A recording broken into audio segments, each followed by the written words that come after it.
Nøkur interessant. Det är inte gott. Hej, jag ska komma Blackface.FO. Idag så är det dina växelheter.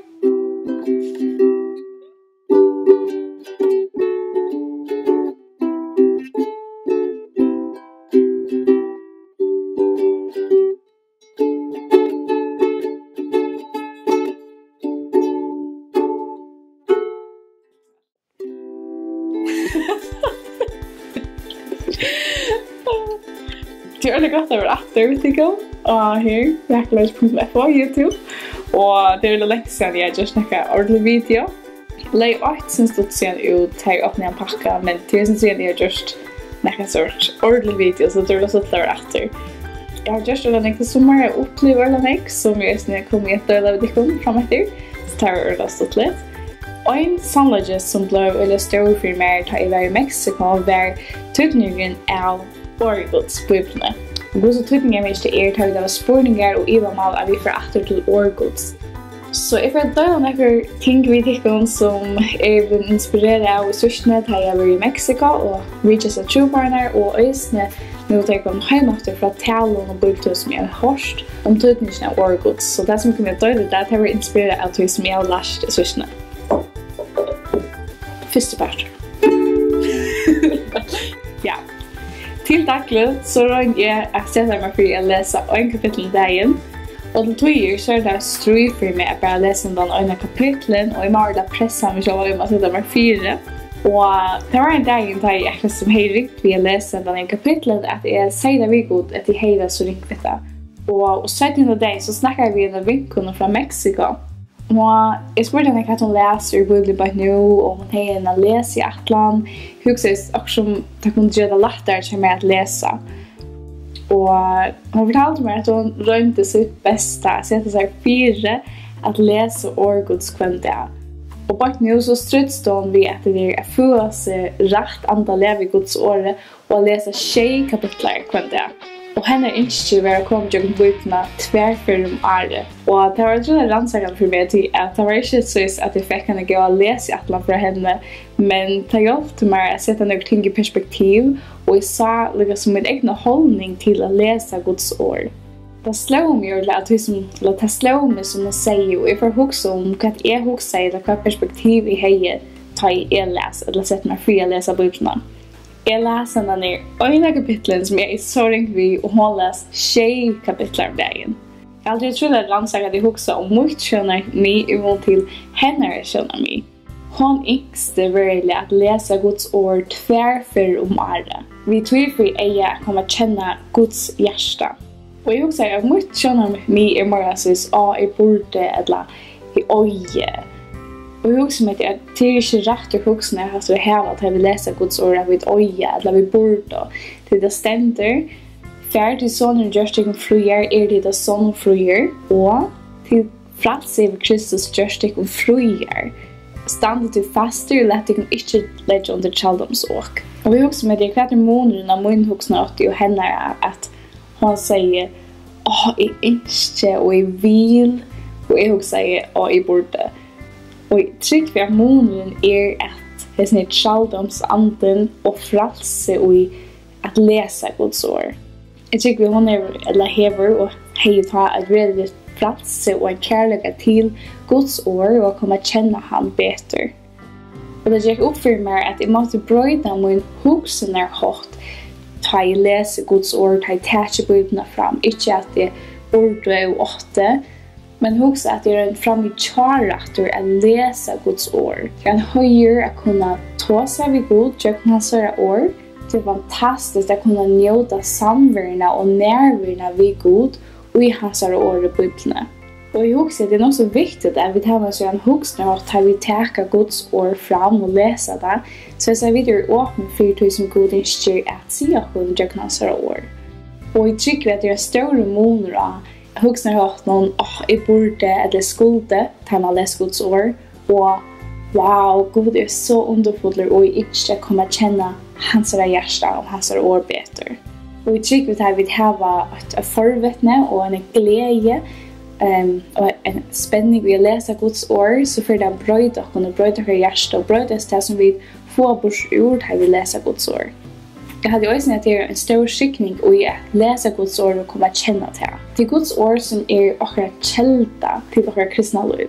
Hon är käldan till gröjning och hon är käldan till vetjing. Och det tog att vi måste vara aftur till Orð Guds och läsa Orð Guds. Och nu när jag kom hem till Føroyum så hörde jag öliga folk tjäkas och prata om öliga ting. Och det är öliga som tar som att jag går Føroyum för av spåren eller är för så långt ut. Och det är sådana som säger att det är kristna så långa och det är inte vetjing.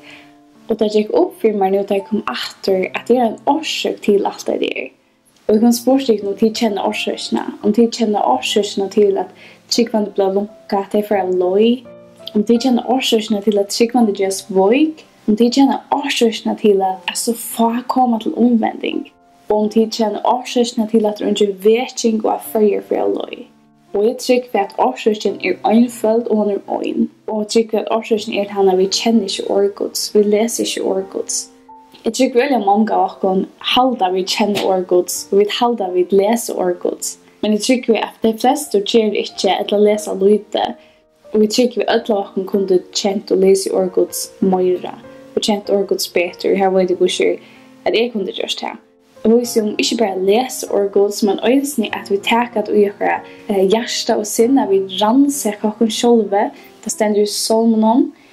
Rannsaka mig god, känn hjärtan mot, röjn med och känn hoksan i munar, vita om er vanlig och loj min eviga väg. Och jag tror en troliga svarbön att bia, eller ringt, till det så det är lätt att människan att finna fejler i människan, där vi läsa Guds ord.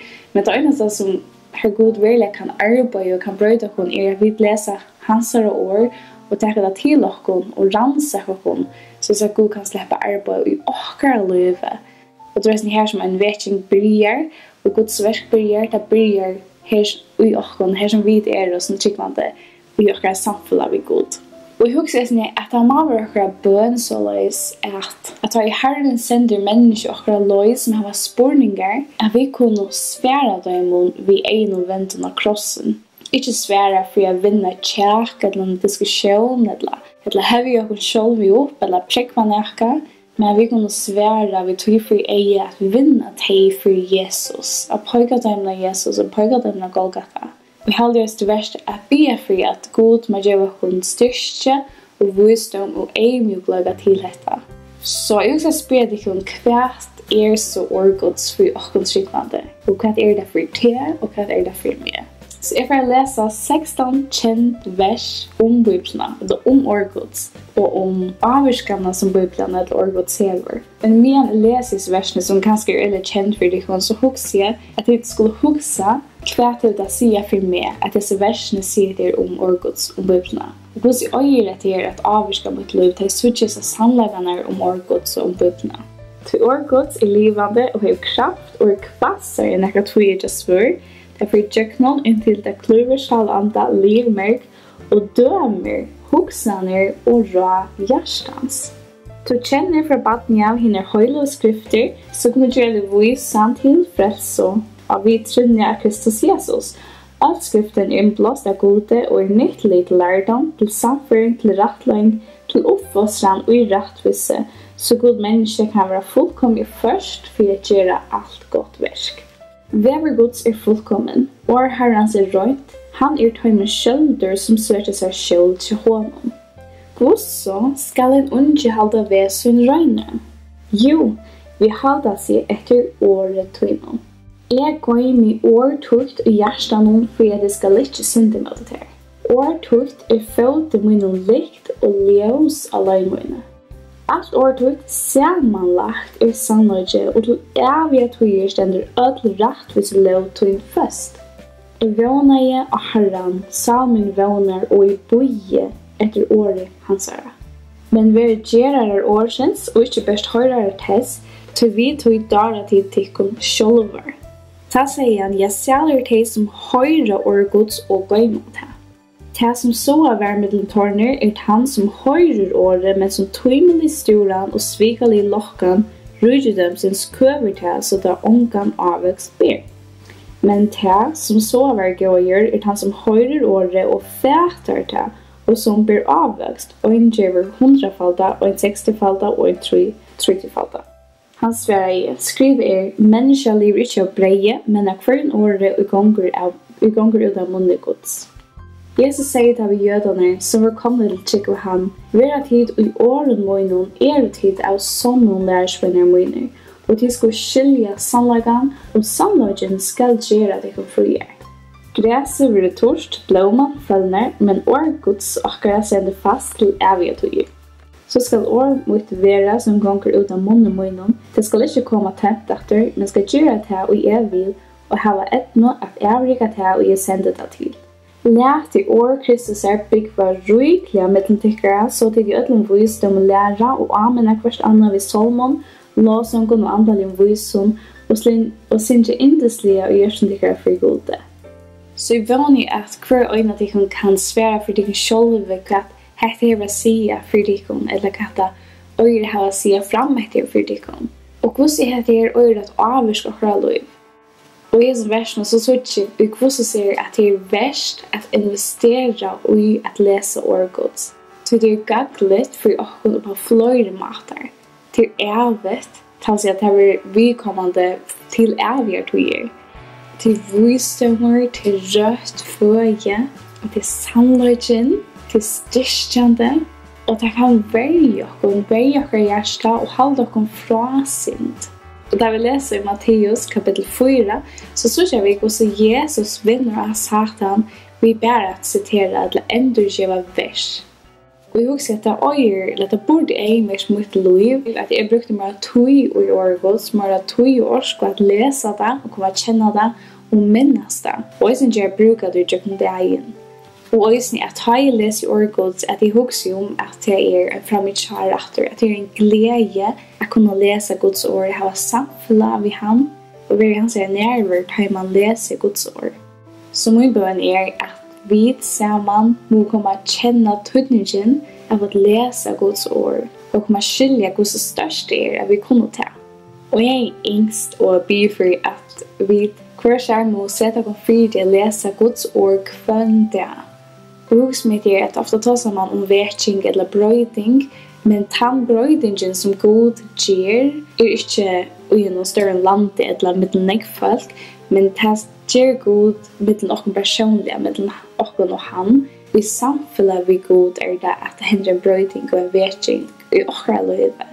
Og det så at Gud virker. Han virker i oss hver personlige. Og Gud kan virke i oss og gjøre en brøyding i oss da vi leser Guds ord, da vi kommer å kjenne hans ord og hans sannleikar til oss. Og det er det studier mye vi fører etter til Bibelen, og vi leser Bibelen, og vi lever av Bibelen.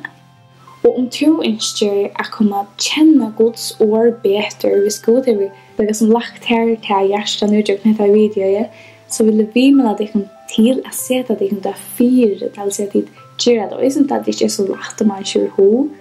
Og et godt råd å få oss å lese i atlan. Det er ikke å lese i atlan og netnom.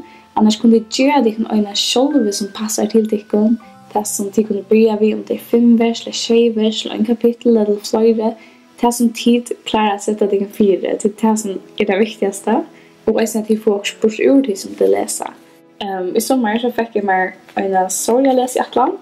Og han har alle kapitlene i Bibelen. Og det er punkter, så stryker man det bare ut så først som man leser en kapittel. Og det er utrolig godt overblikk og motiverer at jeg kunne stryke kapitlene ut.